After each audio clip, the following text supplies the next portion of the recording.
નમસ્કાર. 9-10-11 જાન્યુઆરી સુવાલી બીચ ખાતે ત્રીજો બીચ ફેસ્ટિવલ યોજવા જઈ રહ્યો છે.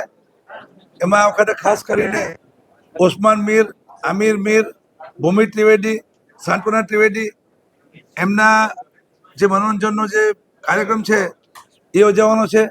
અને એની સાથે સાથે આ વખતે ખાસ કરીને બીચ ઉપર જે બધી રમતો છે, ઘોડે સવારી, ઊંટ સવારી, રમતગમત વિભાગ દ્વારા જે બધા બીચ ઉપર વોલીબોલ સ્પર્ધા, ફૂટબોલ, અલગ અલગ બધી ગેમો પણ થવાની છે. અને ખાસ કરીને આપણા કેન્દ્રીય જળશક્તિ મંત્રી સી આર પાટીલ સાહેબ, નાયબ મુખ્યમંત્રી હર્ષ સંઘવીજી, અન્ય મંત્રીમંડળના સભ્યો, સાંસદ શ્રી ધારાસભ્યની હાજરીમાં શુક્રવારે 5:30 કલાકે આ બીચ ફેસ્ટિવલ ખુલ્લો મૂકવા જઈ રહ્યા છે. ત્યારે સુરત શહેરની જનતાને મારી અપીલ છે કે આપણે 3 દિવસ આ બીચ ફેસ્ટિવલ પર અમારું આમંત્રણ છે. આભાર.